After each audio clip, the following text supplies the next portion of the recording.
दीनबन्धो जगत्पते गोपेश गोपिका कान्त राधा कान्त नमोऽस्तुते तप्त काञ्चन गौराङ्गे राधे वृन्दावनेश्वरी सुते देवी प्रणमामि हरिप्रिये वाञ्छाकल्पतरुभ्यश्च कृपा सिन्धुभ्य एव च पतितानां पावनेभ्यो वैष्णवेभ्यो नमो नमः। जय श्री कृष्ण चैतन्य प्रभु नित्यानंद श्री अद्वैत गदाधर श्रीवासादि गौर भक्त वृंद। हरे कृष्णा कृष्णा कृष्णा हरे हरे, हरे राम राम राम हरे हरे। हरे कृष्णा। तो इस कार्तिक मास में रात्रिकालीन सभा में सभी का स्वागत है। सभी का वोल्टेज आज बहुत डाउन है। मैं बहुत कोशिश किया कि लोगों के मुंह से भगवान का नाम निकल जाए, लेकिन लोग तस से मस नहीं हो रहे हैं। वह जोर से बोलिए हरि बोल, हरि बोल। झाड़ू लिए ना आप लोग आज? तब वोल्टेज क्यों डाउन है? तो लक्ष्मी जी आएंगी पक्का। तो क्यों लेते हैं झाड़ू धनतेरस के दिन? कोई आइडिया है? माताएं कुछ बताएं, क्या कारण हो सकता है? आज हम जो कथा सुनने जा रहे हैं, हम पूतनावत की कथा सुनेंगे और उसका कनेक्शन भी झाड़ू से है। आपको जान के बड़ा आश्चर्य होगा, तो मैं बताऊंगा। वैसे धनतेरस के दिन झाड़ू लेते क्यों हैं वैसे? अच्छा, कितने लोग हैं जिन्होंने पीतल, तांबा, चांदी, सोना ये सब कुछ ना कुछ खरीदा ही होगा? हैं? सभी लोग खरीदे हैं। वैसे मैं आपको बहुत अच्छा चीज बताने वाला हूँ। धनतेरस का धन से कोई कनेक्शन नहीं है। धनतेरस जो है ये शॉर्ट नेम है धन्वंतरी त्रयोदशी का। तो जब समुद्र मंथन हुआ था तो भगवान धन्वंतरी अमृत का कलश लेकर के कार्तिक मास के इसी कृष्ण पक्ष के त्रयोदशी के दिन प्रकट हुए थे। तो उन भगवान धन्वंतरी के नाम पे धन्वंतरी त्रयोदशी है। अब आप जानते हैं कि हमारे देश में इतना लंबा नाम कौन बोले? लोगों से बल्ब नहीं बोला जाता तो बल्बवा हो जाता है कि नहीं? बल्बवा। तो धन्वंतरी त्रयोदशी कौन बोले, जी बैठ जा रही है, तो धनतेरस हो गया। तो इसी कारण से इसको लोगों ने क्या किया, फिर सोचा कि धनतेरस में धन आ रहा है तो उसी दिन पूरा मार सोना गाजेंगे, तो पूरे साल भर सोना इकट्ठा होगा। ऐसा कुछ है नहीं। हाँ, लेकिन ये है कि त्रयोदशी जो है कर्म कांड की दृष्टि से त्रयोदशी को जो है प्रॉस्पेरिटी अर्थात कि सौभाग्य से उसको जोड़ा जाता है, तिथि, त्रयोदशी तिथि को। इसी कारण से लोग जो हैं उस दिन झाड़ू खरीदते हैं कि साफ सफाई करेंगे तो लक्ष्मी जी का आगमन दिवाली के दिन होगा। ऐसी परंपरा लोग मनाते हैं। खैर, हमें इससे क्या, हम सुनेंगे पूतना जी की कथा, और पूतनावत की कथा हम आज सुनेंगे। आपने पहले भी इस कथा को सुना होगा, परंतु आज मेरा प्रयास ये है कि मैं इस कथा को जब आपको बताऊंगा तो हम उसको एक नए दृष्टिकोण से देखेंगे और हम समझेंगे कि पूतनावत का जो ये कथा है इसका केवल आध्यात्मिक बिंदु ही नहीं, अभी तो एक सामाजिक बिंदु भी है, और ये किस प्रकार से हमारे समाज में बहुत ही गहराई तक ये पहुंचा हुआ है। ये सब कुछ हम आज कवर करेंगे और इंक्लूडिंग झाड़ू से भी कनेक्शन बताएंगे पूतनावत का, जैसा कि मैंने आपसे कहा। कथा हम सारभूत रूप में पहले जान लेते हैं, क्योंकि आपने कई बार पहले सुना होगा, लेकिन फिर भी सार रूप में हमें समझना है। कंस जब भगवान का जन्म हो गया और योग माया को जब वो मारने का प्रयास किया कंस ने, तो कंस को वो बताएं कि तुम्हारा जो काल है वो जन्म ले चुका है और वो सुरक्षित है। तो इस प्रकार से कंस जो है वो भय के कारण अब वो सब नवजात बच्चों को मारना चाहता है, क्योंकि उसे नहीं पता कि उसका काल कहाँ है। तो कंस ने सबसे पहला जिस राक्षसी का या जिस राक्षसी को उसने निमंत्रण दिया है उसका नाम पूतना था। ठीक है। कंस के पास स्वयं क्या शक्ति थी इस बात का क्लियर कट कोई इंडिकेशन नहीं मिलता, परंतु जिस तरह के राक्षस और राक्षसियों को वो बुलाता है अपने कार्य करवाने के लिए, इन सब लक्षणों से ऐसा प्रतीत होता है कि कंस जो है वो तामसिक तंत्र विद्याओं से इन सब राक्षसों को कंट्रोल करके अपने पास रखा था, और इसी कारण से जब वो उनको बुलाता था तो वो आते थे और उसके कहने पर वो कार्य करने के लिए जाते थे। तो कंस ने सर्वप्रथम जो है पूतना को बुलाया। पूतना से कहा कि मेरे इस राज्य में जितने भी नवजात बच्चे जन्म लिए हैं पिछले 7 दिन में, उन सब का तुम वध कर दो, किसी को मत छोड़ना, नो एक्सक्लूजन पॉलिसी। तो मथुरा जो स्थान है वहाँ पर, मथुरा के आउटर में एक गांव है जिसका नाम है खेचरी। क्या नाम है उसका? हाँ, खेचरी जो है एक प्रकार की तामसिक विद्या होती है जिसके माध्यम से व्यक्ति कहीं भी उड़ के जा सकता है। तो पूतना जो है इसी खेचरी नाम के गांव में ही निवास करती थी। वहाँ पर उस समय गुफा या ज़मीन के अंदर कोई सुरंग ऐसा रहा होगा जो आज के समय में लुप्त है, अब तो कि वो पूरा गांव है एक तरह का। परंतु उस स्थान पर वो अपना तंत्र विद्या सारा कुछ कार्य जो भी है तामसिक शक्तियों को सिद्ध करती थी। और उसको जब कंस ने बुलाया तो वो आई, कंस के कहने पर वो घूमी, तो वो सीधे गोकुल नहीं पहुंच गई कृष्ण को ही मारने के लिए। वो पूरे मथुरा क्षेत्र में जितने भी नवजात बच्चे हुए थे, आसपास के जितने भी गांव थे, उन सब गांव में वो होती गई और उन सब बच्चों को जो नवजात थे 7 दिन के अंदर में पिछले जो भी जन्म लिए थे उन सबको मारना शुरू कर देती है एक तरफ से। अब यहाँ पर एक भेद है कि जब वो गोकुल पहुंची तो जब वो नंद बाबा के घर को देखती है तो वो भगवान कृष्ण को भगवान तो नहीं जान रही, परंतु उसकी दिव्यता का अनुभव कर लेती है। उस बालक के दिव्यता का अनुभव उसको हो जाता है। ठीक है, अब देखो कोई साधारण बालक हो तो पूतना को कोई बहुत बड़ा मेहनत ना करना पड़ेगा उनको मारने के लिए, वो डायन है, क्लासिफिकेशन उसका डायन का है। ठीक है, अब क्या बोलते हैं कि पूतना जो है बच्चों को किसी को भी मारना है, उसको उठाई, उसको मार दी, मरोड़ दी, उसका खून पी ली, है ना, कुछ भी कर सकती है वो, क्योंकि साधारण बच्चा क्या ही रोकेगा।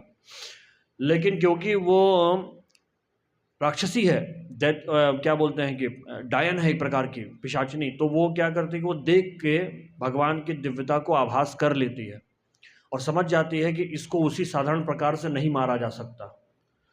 तो इसीलिए वो अपना पहले रूप बदलती है, एक सुंदर स्त्री अप्सरा के समान, देवी के समान अपना रूप सौंदर्य वो बनाती है, और उस ऐसा करके अपने स्तन पर वो विष को लपेटती है और इस प्रकार से वो पहुंचती है नंद बाबा के घर पर। तो उसके रूप और सौंदर्य को, उसकी दिव्यता आभा जो उसके आसपास था, पूरा चमक दमक, है ना, हाथ में पूरा पुष्प है, गले में हार है ना, आंखों के अंदर में काजल सुरमा लगा हुआ है, एकदम कान तक पहुंच रहा है, एकदम सौंदर्य शिरोमणि, इस प्रकार से पूरा शरीर अंग कांति एकदम दमक रहा है जैसे कोई देवी हो। तो जो भी वहाँ पर जितने भी लोग हैं वो सब देख के उनके मन में कभी कोई आक्षेप ही नहीं आता कि कोई दूसरा, कोई अंदर से कुछ और होगी, और कोई उनसे कुछ पूछता भी नहीं है। सब उसका रूप सौंदर्य और वो तेज को देखकर भौचक्का है एकदम, है ना, आश्चर्यचकित हैं और उनको अंदर आने देते हैं पूतना को। पूतना सीधे घर के अंदर प्रवेश करती है, माँ यशोदा रोहिणी वहीं पर है, उन्हीं के सामने कहती हैं कि आपका जो ये बालक है उसे मैं अपना दूध पिलाना चाहती हूँ। ठीक है, कहती हैं कि मैं सिद्ध हूँ और मेरा दूध पीकर तुम्हारा पुत्र जो है वो रोगहीन, बलवान और लंबी आयु का हो जाएगा, उसका कल्याण होगा। तो उस रूप और सौंदर्य, उस आभा को देख करके माँ यशोदा और रोहिणी जी को पता नहीं चलता कि अंदर से क्या है, तो वो मना नहीं कर पाती हैं, कहते कि हाँ बिल्कुल आप लीजिए। तो वो तुरंत कृष्ण को उठाती है पूतना और अपने छाती पे लेके आती है। भगवान पूतना को देख के मुस्कुराते हैं और फिर पूतना जैसे ही अपने सीने से लगा करके उस भगवान कृष्ण को अपना दूध पिलाना शुरू करती है, भगवान मुस्कुराते हुए पूतना का स्तन अपने मुंह में डालते हैं और उसके बाद अपनी आंखें बंद कर लेते हैं। इस समय भगवान कृष्ण मात्र 6 दिन के हैं। कितने आयु के हैं? हाँ, ये महत्वपूर्ण है, ये संख्या 6, हम आएंगे इस पे क्यों। तो भगवान कृष्ण जो है वो 6 दिन के हैं, एकदम छोटे से बालक जो अभी जस्ट जन्म हुआ है, और उसको अपने स्तन से लगा करके दूध पिलाने का प्रयास करती है। भगवान अपनी आंखें बंद कर लेते हैं और पूतना का दूध पीना शुरू करते हैं। पूतना मुस्कुराती है, सोचती है कि मेरा जो ये षड्यंत्र है ये तो सफल हुआ, अब ये मेरे स्तन के विष को पी करके मर जाएगा। लेकिन इतने ही में अचानक से पूतना जो है चीखना शुरू करती है। क्यों? क्योंकि जो भगवान दूध पीने के लिए उसका स्तन पकड़े हैं, अब उसी से उसका प्राण खींचना शुरू कर रहा है। तो जब भगवान पूतना का प्राण खींचना शुरू करते हैं तो पूतना जो है एकदम विह्वल, है ना, कष्ट से, भयंकर पीड़ा उसको हो रहा है, उसका एकदम शरीर अंदर से जलना शुरू हो गया। ये भगवान अब उसका प्राण खींच रहे हैं, अब उसको तो पीड़ा होनी ही होनी है। पूतना जो है तुरंत चिल्लाती है, बचाओ बचाओ बचाओ करके तुरंत चिल्लाती है। वो भगवान को पहले जो हाथ से पकड़ी थी वो छोड़ दी, लेकिन भगवान जो है पूतना को पकड़े हुए हैं अपने दोनों हाथ से, और और वो दूध पीने के नाम पर ही जो है उसका प्राण खींच रहे हैं, छोड़ नहीं रहे उसको। पूतना जो है छाती पर भगवान को लिए हुए भाग रही है कि बचाओ बचाओ बचाओ बचाओ। जब एकदम चिल्लाना शुरू की तो उसका जो आडंबर था वो सारा गया, और तुरंत वो राक्षसी रूप बाहर आ गया, डायन वाला रूप बाहर आ गया। सब देख करके डर गए, चीखने चिल्लाने लगे, अरे ये कौन आ गई, ये कौन आ गई। तो इस प्रकार से पूतना भागती है घर के बाहर, किसी प्रकार से तो ये लड़का बच्चा मेरे को छोड़े, क्या कर रहा है मेरे साथ। लेकिन वो जब तक समझ पाती, घर के बाहर तक जाते जाते भगवान ने उसका पूरा जो प्राण है उसके स्तन से खींच लिया। पूतना जो है एकदम अंदर से पूर्ण रूप से जब प्राणहीन हो गई, तुरंत मरकर धड़ाम से पृथ्वी पर गिर गई। उसी समय क्षण, बहुत विशालकाय शरीर था, बहुत सारे पेड़ों को लेकर के एकदम गिरी है, धड़ाम से पूरा आवाज आया है। और सब दौड़ करके वहां पहुंचते हैं तो देखते हैं कि भगवान कृष्ण पूतना के शरीर पर बैठ करके मुस्कुरा रहे हैं, खेल रहे हैं। तो इस प्रकार से भगवान ने पूतना का वध किया और फिर माता यशोदा उनको लेकर के आते हैं। यह है कथा का सार। यहाँ से मूल बिंदु क्या है? देखिए, हमारे आचार्य श्रील प्रभुपाद जो हैं, उनके जो गुरु महाराज हैं, जिनका नाम है क्या, श्रील भक्ति सिद्धांत सरस्वती ठाकुर। तो श्रील भक्ति सिद्धांत सरस्वती ठाकुर वो अपने एक प्रवचन में पूतनावध के बारे में ही सुनाते हैं। और ये जो मैं पूरा दृष्टांत आपको बता रहा हूं, ये उसी प्रवचन से है। तो भक्ति सिद्धांत महाराज अपने प्रवचन में कहते हैं कि पूतना पाखंडी गुरु का प्रतिनिधित्व करती है। जो ढोंगी और पाखंडी गुरु होते हैं, ऋषि या गुरु बाबा जो भी आप कह लीजिए, होते हैं, वो इसी प्रकार से होते हैं। उनका बाहरी रूप, सौंदर्य, लावण्य, उनका बोल चाल, आचरण सब देख करके ऐसा लगता है कि उनकी आभा से लोग भाव विभल हो जाते हैं। यह प्रतीत ही नहीं होता कि वो अंदर से व्यक्ति क्या है। ठीक है? और इस समाज में, इस कलयुग में इस प्रकार के पाखंडी गुरु, ढोंगी बाबा, ये हर समय हर समाज में आपको हमेशा मिलते रहेंगे। और आजकल इंस्टाग्राम, यूट्यूब और फेसबुक की दुनिया है, तो बहुत से बाबा जो हैं वो यूट्यूब, व्हाट्सएप और रील्स और शॉर्ट्स में आपके वायरल हो रहे हैं। हाँ, ये बाबा जी ने बिल्कुल सही बात कही है ना, खूब पॉपुलर हो जाता है। इसको फॉरवर्ड कीजिए, अपना दिन बनाइए, है ना, 10 लोगों को ये बाबा जी का संदेश पहुंचाइए, और हिंदू बनने के नाम पर। तो इस प्रकार के बहुत से संदेश आप देखेंगे आजकल के समाज में भी। जो ये पाखंडी बाबा होते हैं, ये पूतना के ही समान होते हैं। बाहर से आडंबर दूध पिलाने का है, परंतु मन में वो क्या है? विष है ना, विष है। विष पूर्वक पयोमुखम, अर्थात कि जैसे दूध का ग्लास हो, अगर आप उस दूध के ग्लास में सांप का जहर 2 बूंद मिला दें तो दूध का रंग नहीं बदलेगा, परंतु उस दूध को पीकर क्या शरीर का पोषण होगा? नहीं होगा। क्या होगा? उससे मर जाएंगे। उसी प्रकार से जो अभक्त है, जो पाखंडी होता है, उसके मुंह से कृष्ण के बारे में सुन करके भी, भागवत कथा भी सुन लो, कृष्ण के बारे में भी सुन लो, किसी भी प्रकार का धार्मिक प्रवचन भी उनसे सुन लो, परंतु वो उसी प्रकार से है जैसा सांप के विष से जूठा किया हुआ दूध। देखने में ही सफेद है, परंतु पीने पर उसका असर जहरीला है। और इसीलिए हमेशा प्रामाणिक परंपरा से आने वाले ही आचार्य गुरुओं का अनुसरण करना चाहिए। नहीं तो पूतना के समान सीधे घर में एंट्री करेगी वो, ठीक है, और सबका जो है बाजा बजा देगी एकदम। किस प्रकार से पता भी नहीं चलेगा, हम उसके बातों में हमको फंसा करके और हमसे जो है समस्त प्रकार के अनर्गल कार्य करवाएगी। ये पाखंडी गुरु का लक्षण होता है, ढोंगी। है ना, बहुत महत्वपूर्ण बात है ये। और लेकिन भक्ति सिद्धांत महाराज कहते हैं अपने प्रवचन में कि मैंने यह संस्था, तो श्रील भक्ति सिद्धांत सरस्वती महाराज क्या किए, उन्होंने अपने समय में गौड़ीय मठों की उन्होंने स्थापना की, और बाद में उन मठों में कहीं ना कहीं उन्हीं के आदेश का कि पाश्चात्य जगत में जाके प्रचार करना है, इस आज्ञा को लेकर और किताबों का प्रकाशन और उसको वितरण करना है, ये दो मुख्य आदेशों का पालन बहुत अच्छे से नहीं हो रहा था, जिसके कारण श्रील प्रभुपाद जी को अलग होकर के इस्कॉन की स्थापना करनी पड़ी।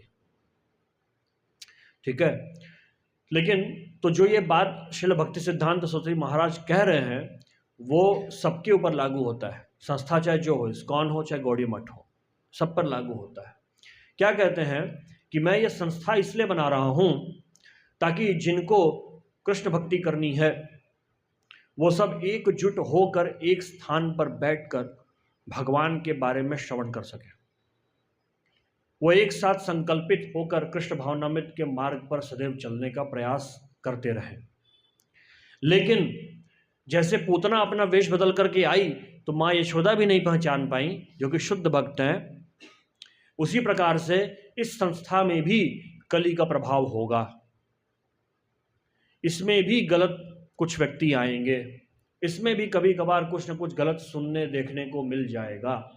लेकिन जो भक्त अपने व्यक्तिगत रूप में या सामूहिक रूप में भगवान कृष्ण के नाम का जप और श्रीमद् भागवत का श्रवण, ये दो कार्य नित्य करता रहेगा, कृष्ण स्वयं उस पूतना रूपी पाखंड का नाश करेंगे। तो यदि इस संस्था में रहते हुए भी अगर कोई व्यक्ति चाहता है कि हम किसी प्रकार के अनगल चीज़ों से सदैव बचे रहें, तो दो कार्य हमें हमेशा सुनिश्चित करना है। पहला क्या है? पहला क्या है? हरिनाम का जप, और दूसरा क्या है? श्रीमद् भागवत का श्रवण। इसमें कोई संदेह नहीं होना चाहिए। ये दो इंस्ट्रक्शन सीधा हमारे परम गुरु से आ रहा है, और यही बात श्रील प्रभुपाद जी ने इस्कॉन के फाउंडिंग पॉइंट्स में भी लिखा है। ठीक है, फाउंडेशन डॉक्यूमेंट्स में इस्कॉन के, तो वहाँ पर भी यही बात मेंशन्ड है। और आजकल जो है ये जो मोबाइल और इंटरनेट का ज़माना है, तो यहाँ पर भी हमको इस्कॉन से जुड़े हुए बहुत सारी नकारात्मक बातें सुनने और देखने को मिलेंगी। ठीक है, हर किसी के पास मोबाइल है, हर किसी के पास डेटा है, कुछ ना कुछ हमें देखने समझने को मिलेगा, परंतु इसी चीज़ों से हमको अपने आप को बचा के रखना है, क्योंकि कली का प्रभाव हर संस्था पर कहीं ना कहीं पड़ता है, और हमें हरिनाम और भागवत श्रवण, इन दो क्रियाओं से, उस नकारात्मक प्रभाव से अपने आप को बचा के रखना है। ठीक है, जो पूतना का जो कथा है, ये हमारे पुराणों में पहले भी इस कथा आ चुका है, इसी से मिलता जुलता। कौन सा पता है आपको? आप बता सकते, कोई मुझे बता सकता कोई ऐसा कथा आपने कभी सुना है? कोई एक ऐसा था जिसने देवता का वेश बदल कर आया था? है? ये कथा सुना है आपने कभी पहले कि नहीं सुना है? कोई था जो असुर था, लेकिन वो देवता का वेश बदल करके देवताओं के बीच में बैठा। कौन है? हाँ, आज किसका जन्म हुआ है? आज किसका जन्म हुआ है?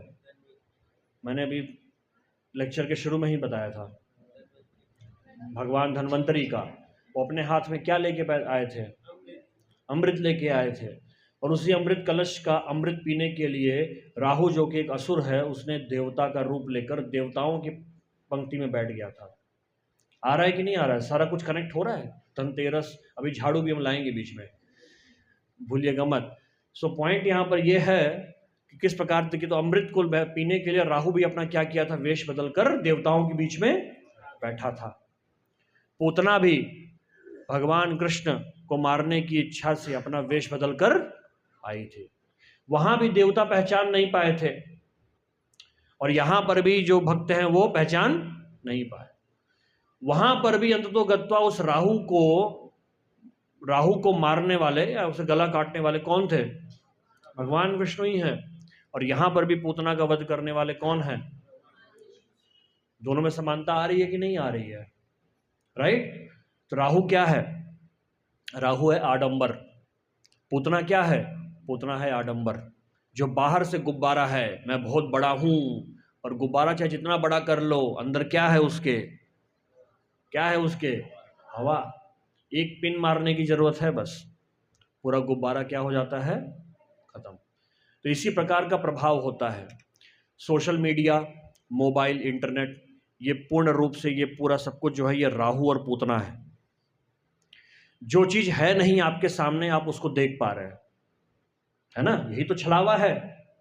जब कहते हैं कि राहु सूर्य को निगल लेता है, तो वो क्या चीज हो रहा है, राहु एक छाया ग्रह है, सूर्य को निगल नहीं सकता, परंतु कुछ क्षण के लिए हमें यह आभास होता है कि सूर्य ढक गया। बात समझ में आ रहा है मैं क्या कर रहा हूं, नहीं यार। तो उसी प्रकार से जो ये सोशल मीडिया, इंटरनेट और ये सब जो कंटेंट है, ये सब जो है वही पूतना और राहु का रूप है। जो व्यक्ति इसके चक्कर में एक बार फंस गया, वो थोड़े ही समय में गुब्बारे की तरफ फूलेगा, लेकिन अंतो गत्वा उस गुब्बारे का फूटना निश्चित है।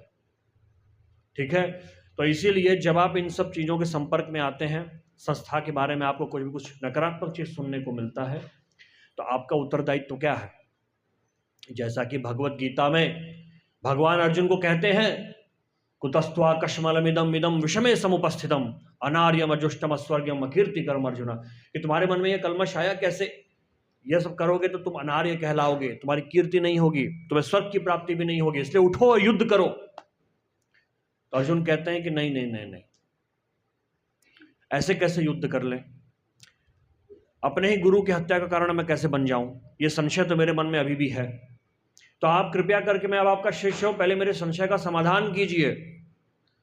तब भगवान दोबारा उपदेश देते हैं और तब भगवत गीता शुरू होती है। सिमिलरली, जब आप इस प्रकार के अपने संस्था, अपने संप्रदाय, अपने समाज को लेकर के, मैं समाज से मतलब मेरा यहाँ पर ये भक्तों के समाज की बात कर रहा हूँ। अब मैं एज ए यूनिट देख रहा हूँ, भक्तों का समाज, आप सब जो यहाँ बैठे हैं, जो जुड़ना चाहते हैं भगवान से, आप सब उस समाज के हिस्सा हैं। और ऐसे जितने भी सेंटर्स हैं, जितने भी लोग इस्कॉन से जुड़े हैं, हर कोई व्यक्ति जो है वो इस समाज का पार्ट है। तो जब आप अपने इस संस्था के बारे में इस सोशल मीडिया इन सब के माध्यम से कभी कोई नकारात्मक चीज को सुन लेते हैं, मन में यदि कोई संशय उत्पन्न हो जाता है, तो एक अच्छे साधक के रूप में आपको उस संशय का समाधान करना चाहिए तुरंत। कैसे? अपने वरिष्ठ वैष्णव के पास जाइए, जो गुरु के प्रतिनिधि हैं उनके पास जाइए, अपने मन के उस शंका को बताइए और उसका निराकरण करवाइए। ठीक है, क्योंकि एक अच्छा साधक एक अच्छा किसान भी होता है। अच्छा किसान क्या होता है? जो खेत में जो अपने फसल को लगाता है, तो समय समय पर वहां पर पहुंच करके जो भी खरपतवार उसमें होते हैं उनको चुन चुन कर निकालता रहता है। ठीक है, लास्ट टाइम खेती किए थे आप लोग, कब किए थे, कुछ है आइडिया है? रोज एक गमले में हमने मिर्ची लगाया था, ऐसा कुछ है? नहीं, अभी आजकल के लोगों को पता भी नहीं है खेती कैसे होता है। रोजी मूंगफली कहाँ से आता है, रोजी मांगत राम की प्लास्टिक के पैकेट में। तो खेती जो है, जो खेती करते हैं किसान, जब आप देखोगे उनके खेत में, तो जो फसल लगाते हैं तो बीच में जाकर वहाँ घास उगने लगता है, तो उस घास को, खरपतवार को आपको हाथ से या मशीन से उसको निकालते रहना पड़ता है, नहीं तो वो फसल वो कमज़ोर हो जाएगा। हमारी भक्ति भी इसी प्रकार से होती है। जब मन में संशय का बीज आ जाए तो उसको पालना नहीं चाहिए कि मैं पूछूंगा तो मैं मूर्ख कहलाऊंगा या कहलाऊंगी, पूछ लूंगा तो मेरे बारे में लोग क्या सोचेंगे। नहीं, अपने काउंसलर के पास जाओ, वरिष्ठ वैष्णव के पास जाओ, गुरु के प्रतिनिधि के पास जाओ, उस शंका को तुरंत पूछो और उसका समाधान करो। खरपतवार की तरह उसको समूल जड़ से उसका नाश करना है, ताकि आपका भक्ति रूपी जो वृक्ष है वो बड़ा हो सके, फले फूले। ये महत्वपूर्ण बात है। यही महाराज हमको कथा में सुना रहे हैं, यही बात श्रील प्रभुपाद जी ने अपने संदेशों में हमको बताया है। तो पूतना वही पाखंड का प्रमाण है। अब ये है हमारे आध्यात्मिक बिंदु का। इसमें एक महत्वपूर्ण बात यह भी है कि भगवान कृष्ण जब पूतना को मार रहे हैं तो अपनी आंखें क्यों बंद कर रहे हैं? देखिए, इस बात पर बहुत सी टीका टिप्पणी की गई है कि भगवान अपनी आंखें क्यों बंद कर रहे हैं, लेकिन एक जो सबसे प्रमुख बात जो निकल कर आता है हमारे आचार्यों की टीकाओं में, वो ये है कि भगवान पूतना को देख करके अपने मन में ही संकोच में आ गए कि देखो, आई तो है मात बन के, आई है माँ बन के, लेकिन इसका भाव किसी एक बच्चे को मारने का तो ये माँ जैसे संबंध को भी जो है ये अपवित्र करना चाहती है कि नहीं? तो भगवान वो कर रहे हैं। फिर भगवान आंख इसलिए भी बंद कर रहे हैं कि देखो कि क्योंकि ये स्त्री है, स्त्री, गौ, ब्राह्मण, इन तीनों को अग्नि कहा जाता है, यानी कि इनकी हत्या कभी नहीं होनी चाहिए, ठीक है। लेकिन उसके बाद भी भगवान जब इस पृथ्वी पर मनुष्य रूप लेकर के आते हैं तो सबसे पहला जो राक्षस को मारते हैं वो स्त्री ही है। जब कृष्ण अवतार लेते हैं तो सबसे पहले किसको मारे, और जब राम अवतार में आए तो सबसे पहले किसको मारे? ताड़का, है नहीं? क्यों? क्योंकि स्त्री, गौ और ब्राह्मण ये तीनों को धर्म का मूल माना गया है।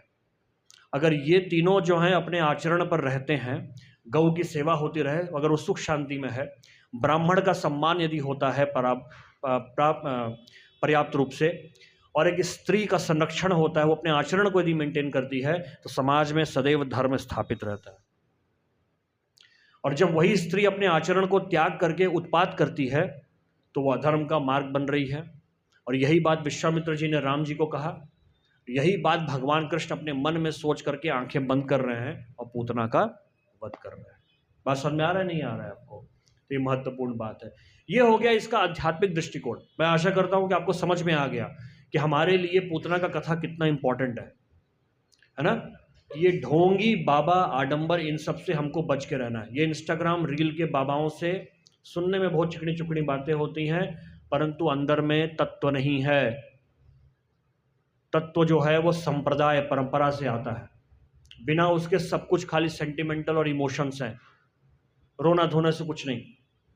तो इसीलिए अपने आप को संरक्षित रखो, इन बाबाओं के चक्कर में मत पड़ो। और ऐसे बहुत सारे ढोंगी आडंबर बाबाओं का एक बहुत बड़ा लक्षण ये होता है कि जब ये कहीं पर भी कथा करने के लिए जाते हैं तो इनके बैनर पोस्टर में भगवान से बड़ा इनका फोटो होता है,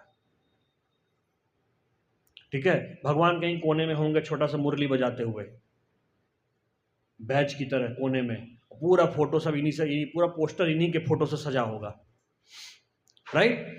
तो इसीलिए परंपरा से जुड़िए, प्रामाणिकता से रहिए और अपने आप के संशय को सदैव वरिष्ठ वैष्णवों के माध्यम से उसको दूर करिए, तब आपकी भक्ति सदैव बची रहेगी। ये हो गया हमारा संदेश जो आध्यात्मिक है। अब हम आते हैं अपने चर्चा के दूसरे पहलू पर, जो कि हमारा आखिरी बात है। देखिए, ये एकदम टेंजेंट है, अलग ही दिशा में जाएगा। बहुत समय पहले जब हमारे देश में अंग्रेजों ने जब शासन नहीं किया था, उससे भी पहले से, बहुत समय पहले से, हमारे उत्तर प्रदेश जिला में हमारे उत्तर प्रदेश राज्य में एक जिला है जिसका नाम है प्रयागराज। मालूम है आपको? जहाँ कुंभ मेला लगता है। प्रयाग में एक ब्राह्मणों का एक ग्रुप हुआ करता था। देखिए, ब्राह्मण में कई श्रेणियां होती थी पहले के समय में, अभी भी हैं, पर अब तो जन्म से ज़्यादा हो चुका है, कर्म से कम है। तो ब्राह्मणों में भी कई श्रेणियां होती थी। एक ब्राह्मण का ग्रुप होता था जिनकी एक्सपर्टीज होती थी भगवान के विग्रहों का निर्माण करने का, शिल्पकार। एक ब्राह्मणों का ग्रुप होता था जो मंदिर और इस प्रकार के यज्ञ वगैरह करने के लिए जो लकड़ी के जितने भी आभूषण और सामग्री बनते हैं उन सब का निर्माण करना। कुछ ब्राह्मण होते हैं जिनका स्पेशलिटी होता है लोग मर जाते हैं तो उनका अंत्येष्टि करवाना। कुछ ब्राह्मण होते हैं जो लोगों के लिए पिंडदान श्राद्ध करवाते हैं, उनकी श्रेणी होती है। उसी तरह से ब्राह्मणों का एक समूह होता है। तो एक ब्राह्मणों का ग्रुप होता था जो लोगों के लिए आयुर्वेद के माध्यम से लोगों को स्वस्थ रखने का कार्य करते थे समाज में। प्रयागराज में जब चतुर्मास का समय होता था, चतुर्मास के समय में एक नियम है कि लोगों को घर से बाहर ट्रेवल नहीं करना चाहिए। 4 महीने के लिए घर में ही रहो, भगवान का भजन कीर्तन करो और अपने आप को सेटल रखो। क्यों? क्योंकि पहले के समय में पानी बरसता था बहुत, तो जंगल घास पत्ती बहुत उग जाते थे, तो बिल में पानी घुस जाने के कारण जितने भी विषैले जीव होते थे सब जमीन से बाहर निकलते थे। अब नंगे पैर चलोगे, घोड़े के साथ जैसे भी चलोगे तो वो सब खतरा है प्राण को। प्लस मिट्टी के रास्ते होते थे, कीचड़ होता था, है ना, तो इस प्रकार से सुरक्षित नहीं होता था। तो चतुर्मास को ऐसे बनाया जाता था कि चतुर्मास में कोई कहीं जाएगा नहीं। आजकल का भी वैसे ही हालत है। यहाँ भी बारिश होता है, इतना पक्का सड़क है लेकिन कोई फर्क नहीं पड़ता, वैसे ही पानी भर जाता है। यहाँ तो बिना बारिश की सड़क भरा हुआ है। तो खैर पॉइंट पे आते हैं हम। तो चतुर्मास के समय में ये ब्राह्मण क्या करते थे, ये गांव-गांव पहुंचते थे, ठीक है, और पता करते थे कि कौन से बच्चे हैं जिनका 1 महीने के अंदर में जिनका जन्म हुआ है, ठीक है। अब क्या करते थे, तो देखो ये ब्राह्मण क्या करते थे, पहले तैयारी कैसे करते थे। जिन लोगों को बड़ी माता की बीमारी आती थी, बड़ी माता आप जानते हैं, चेचक, जानते हैं आप लोग ना, तो चेचक से जो शरीर में दाने पड़ते थे बड़े बड़े, उनका जो मवाद होता था, ये उस रोगी के शरीर से ये जो ब्राह्मण होते थे, ये क्या करते थे, उन रोगी, ऐसे रोगियों को इकट्ठा करके उनके शरीर में जो ये इस तरह के दाने उगते थे बड़े बड़े, उसके मवाद को निकाल करके एक कपड़े के पट्टी में उसको रख लेते थे, और फिर दूसरे पट्टी से उसको ढक करके, उसको बांध करके उसको रख दिया जाता था सूखे स्थान पर 1 साल के लिए। 1 साल में वो जो पूरा अंदर का मवाद है उसका सारा पानी सूख कर जाता था, और वो अब एक पाउडर की तरह बन जाता था सूख करके, ठीक है, क्योंकि उसमें मवाद में जो भी कंटेंट है वो पाउडर फॉर्म में अब है।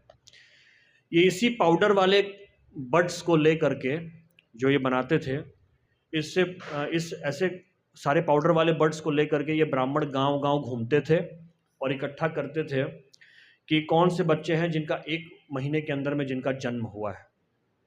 तो ऐसे बच्चों को इकट्ठा करके उनके हाथ में एक पत्ती से उसको खरोच के काटा जाता था। काटने के बाद ये जो 1 साल पुराना जो वो बड़ी चेचक का जो मवाद, जो सूखा हुआ जो पाउडर है, उसको फिर एक चम्मच से उठा करके उस चोट के ऊपर में उसको रखा जाता था, रख करके फिर पट्टी से उसको बांध देते थे, ठीक है। अब इसके बाद क्या होता था, उस बच्चे को होता था बड़ी माता, तो वो हो जाता था उसको बुखार, लेकिन उसको बड़े बड़े दाने नहीं निकलते थे, केवल उसको बुखार होता था। मैं आऊँगा क्यों ऐसा हो रहा है। और फिर उसके बाद जो है उनको, उनकी माताओं को कुछ इंस्ट्रक्शंस दिए जाते थे। तो ये क्या कर रहे हैं लोग, इसका पूतना से क्या कनेक्शन है, हम उस पर भी आ रहे हैं, झाड़ू भी है। सो यहाँ पर क्या कर रहे हैं बेसिकली, अब आप समझिए वैक्सीन क्या होता है। आप सब लोगों को पोलियो के 2 बूंद जिंदगी के पिलाए गए हैं कि नहीं पिलाए गए हैं, क्योंकि 5 साल तक पिलाया गया है तो बहुत लोगों को याद भी होगा। तो जो ये पोलियो का ड्रॉप जो बच्चों के मुंह में डाला जाता है, पोलियो की दवा बोलकर, जो वो कुछ और नहीं, पोलियो का जीवाणु ही होता है, ठीक है। तो पोलियो का इलाज किससे करते हैं, पोलियो के जो वायरस होते हैं उसी को पिला के, पानी में रहता है वो पोलियो का वायरस ही होता है, उसको पिलाया जाता है। आपके बच्चों को 5 साल की आयु तक जो 10-12 जो इंजेक्शन लगाए जाते हैं अलग अलग बीमारियों के लिए, डिप्थेरिया, बीसीजी, बैसिलस, इस तरह के जो भी हैं आपके, ये सारे जो भी इंजेक्शन लगाए जाते हैं उस इंजेक्शन में दवा नहीं होता, उसी बीमारी के ही कीटाणु होते हैं जो उस बच्चे के शरीर में डाला जाता है। लेकिन अंतर क्या होता है कि जब वैक्सीन के माध्यम से, जब जो कोविड का जो आपको वैक्सीन लगाया गया, अगर आपने लगवाया होगा, वो कुछ और नहीं था, वो कोविड का वायरस ही था जो आपके शरीर में डाल दिया गया। परंतु करते क्या है, उसको उस लेबोरेटरी में उस जीवाणु को कमजोर किया जाता है, ठीक है। मैं बहुत अंदर विज्ञान में नहीं जा रहा, बस समझ लीजिए कि उसकी शक्ति को दबा करके उसको कमजोर कर देते हैं। तो जब वो शरीर के अंदर में जाता है तो वो अपना पूरा विकराल रूप नहीं ले पाता, फैल नहीं पाता वो। लेकिन हमारा शरीर पहचान जाता है कि ये बाहर से आया हुआ जीवाणु है, तो हमारे खून में जो रोग प्रतिरोधक क्षमता है, इम्यून सिस्टम, वो उस जीवाणु पर अटैक करता है और वो उसको मार देता है। लेकिन मारने के साथ साथ में उस जीवाणु के गुण को अपने मेमोरी में कंटेन करता है। आपके शरीर में जो हड्डी होती है, इस हड्डी के बीच में छेद होता है, उसके अंदर में मज्जा होती है, मैरो, वहाँ पर ये मेमोरी सेल्स स्टोर हो जाते हैं। तो अगली बार जब असली पोलियो का वायरस या असली टीबी का बैक्टीरिया जब आपके बच्चे या आपके शरीर में जब घुसता है, तो आपका शरीर तैयार होता है उसको मारने के लिए, और इस तरीके से बच्चों को पोलियो नहीं होता। इस तरीके से आपको कोविड नहीं होता है, कोई भी बीमारी जो इसके लिए आपने टीकाकरण किया है वो आपको नहीं होगा। इसको कहते हैं वैक्सीन। तो वैक्सीन एडवर्ड जेनर और अंग्रेजों ने हमको नहीं दिया है, हमारे देश में हजारों साल से ये एग्जिस्ट कर रहा था, क्योंकि बड़ी माता का जो मवाद निकालकर जिसको 1 साल तक सुखाया जा रहा था, वो 1 साल सुखाने के बाद वो वायरस जो होती है बड़ी माता चेचक का, उस वायरस का जो शक्ति है वो कमज़ोर हो जाता है। तो छोटे बच्चों को हाथ में खरोच करके जब उस पाउडर को लगाते थे, तो उस चेचक का जो वायरस है उन बच्चों के शरीर में ज़्यादा था, जो कि कमज़ोर हो चुका है। तो बच्चों को सिर्फ बुखार होता था, उन्हें दाने नहीं निकलते थे। बात समझ में आ रहा है कि नहीं आ रहा है? लेकिन शरीर क्या होता था, वो ये समझ जाता था कि ये चेचक है, उसके मेमोरी में आ गया। तब अगली बार जब असली चेचक, यानी कि जिसको छोटी माता या स्मॉल पॉक्स कहते हैं, जो कि खतरनाक होता है, जानलेवा होता है, वो स्मॉल पॉक्स आप लोग जानते हैं? जो सन 70 के बाद पैदा हुए हैं उनको नहीं पता होगा, खाली आप जानते ही होंगे, क्योंकि वो इस देश से उसको ख़त्म कर दिया गया दवाई बहुत ही मास लेवल पर वैक्सीनेशन करके। लेकिन जो छोटी माता, जो स्मॉल पॉक्स होता है, डेडली डिजीज़ है, मतलब किसी को हो गया तो 80% चांस है कि वो मर जाएगा। ठीक है? तो ये स्मॉल पॉक्स की बीमारी जब बच्चे के शरीर में घुसेगा, तो बड़ी माता छोटी माता दोनों वायरस सेम ही है, तो शरीर उसको तुरंत मार देता है और बच्चा जो है वो बच जाता है। तो छोटे बच्चों को बचाने का ये बहुत ही सुंदर तरीका था या नहीं था? हाँ या ना? इतना विज्ञान समझ में आ गया आपको? अब मुद्दे पे आते हैं कि पूतना कहाँ है इसमें। ठीक है, ये विज्ञान था। तो जब ये ब्राह्मण जब इस प्रकार से बच्चों को वैक्सीनेशन दे देते थे, तो उसके बाद उनकी माँओं को इंस्ट्रक्शन देते थे, 3 संदेश। पहला, झाड़ू, ठीक है, कि आपको घर पूरा साफ रखना है। दूसरा, बच्चे को बुखार आएगा तो उसको पानी से नहला देना है। और तीसरा, पूतना की कथा आपको रोज सुननी है। समझिएगा इस चीज को, ठीक है? ये इंस्ट्रक्शन होता था। क्यों? अब देखिए, ये माता जो होती है, छोटी माता बड़ी माता, इससे एक देवी जुड़ी है। कोई जानता है कौन सी देवी है? हाँ बताइए बताइए, डरिए मत, आप लोग जवाब दिया करिए, बताइए। किसने शीतला माता का फोटो या मूर्ति देखा है? उनके हाथ में क्या होता है? झाड़ू। और दूसरा क्या होता है? दूसरा चीज है? प्रभु जी हमको क्या पता, हम तो मंदिर में गए थे, पूरा उनको कपड़ा चूड़ी से ढक दिया था, हमको दिखबे नहीं किया उनके हाथ में क्या था। शीतला माता जी हैं, उनके एक हाथ में झाड़ू होता है और एक हाथ में घड़ा। हम आ गए झाड़ू पे, यही आपका कनेक्शन है। क्यों होता था? क्योंकि इतना जो मैंने आपको विज्ञान आज समझाया है, ये गांव-गांव में घूम करके सबको समझाना संभव नहीं है। तो लोगों तक ये जानकारी कैसे पहुंचाया जाए कि जब आपके बच्चे को दवाई दी गई है चेचक से बचाने के लिए, उसके कारण जब बच्चे को बुखार आएगा, जब बीमारी होगी, उससे कैसे बचा जाए? तो शीतला माता जी की पूजा करो। उनको क्या पसंद है? पहला क्या है? झाड़ू, तो घर साफ होना चाहिए। दूसरा क्या है उनके हाथ में? घड़ा। घड़े में क्या है? ठंडा पानी। इसीलिए माँ का नाम है शीतला, क्योंकि जब चेचक होता है तो शरीर में बुखार आता है, बहुत तेज गर्म हो जाता है, तो पानी से जब नहाते हैं तो शरीर ठंडा होता है, शीतल प्रदान करती है, इसलिए उनका नाम क्या है? शीतला। ये अंधविश्वास नहीं है। आपको जो बोला जाता है ना कि हमारे देश में इसको अंधविश्वास बोलते हैं कि माता आ गई, माता आ गई, पूजा करते हैं, ये अंधविश्वास नहीं है, ये इंजेनिटी है हमारे सिविलाइजेशन का, कि जो लोग नहीं समझ सकते कोई बात को, उन तक कोई संदेश कैसे पहुंचाया जाए देवी देवताओं के माध्यम से। 2 इंस्ट्रक्शन हो गए। तीसरा आ गया पूतना। पूतना की कथा आपको रोज सुननी है। क्यों? क्योंकि देखो, पूतना नाम में ही सब कुछ छुपा हुआ है। पूतना का मतलब होता है, पू का मतलब होता है नरक, और तना का मतलब होता है शरीर। अब इसके 2 अर्थ निकल सकते हैं। एक, जिसका शरीर नरक के समान हो, ठीक है।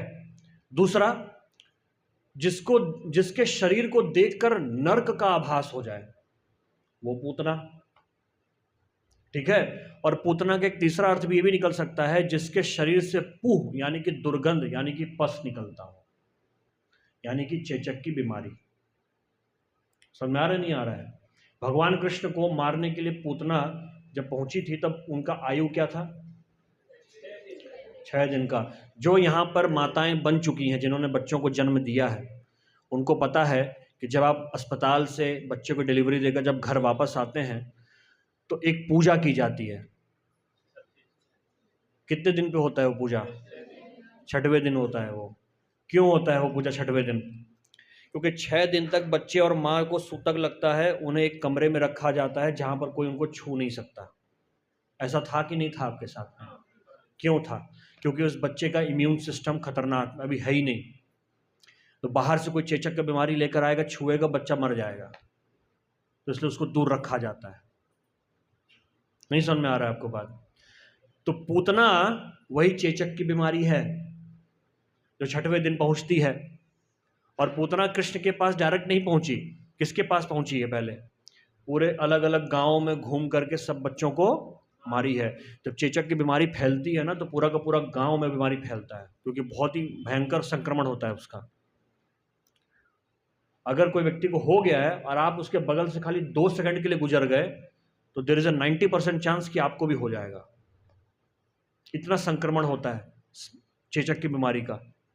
तो पूतना ने भी मारा थी। पूतना कुछ और नहीं, वही वो चेचक की बीमारी है जो बच्चों को मार देती है छोटे बचपन में ही।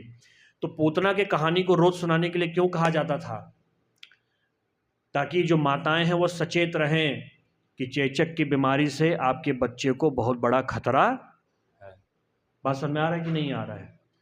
तो इस प्रकार से पूतना की कथा से सबका आध्यात्मिक कल्याण भी हुआ है और लोगों का भौतिक कल्याण भी हुआ है, और ये हमारे समाज में बहुत गहराई तक गया हुआ है, जो कालांतर में लोग इसको भूल गए। बड़ा खोजबीन करके ये सब जानकारी बाहर निकला है, तो मैं आपके साथ साझा कर रहा हूँ। तो इस प्रकार से पूतना वध की जो कथा है, इसको आप साधारण मत समझिए, इसका हमारे समाज पर बहुत गहरा गहरा गहरा प्रभाव पड़ा है। ठीक है? हरे कृष्णा। जगत गुरु श्रील प्रभुपाद की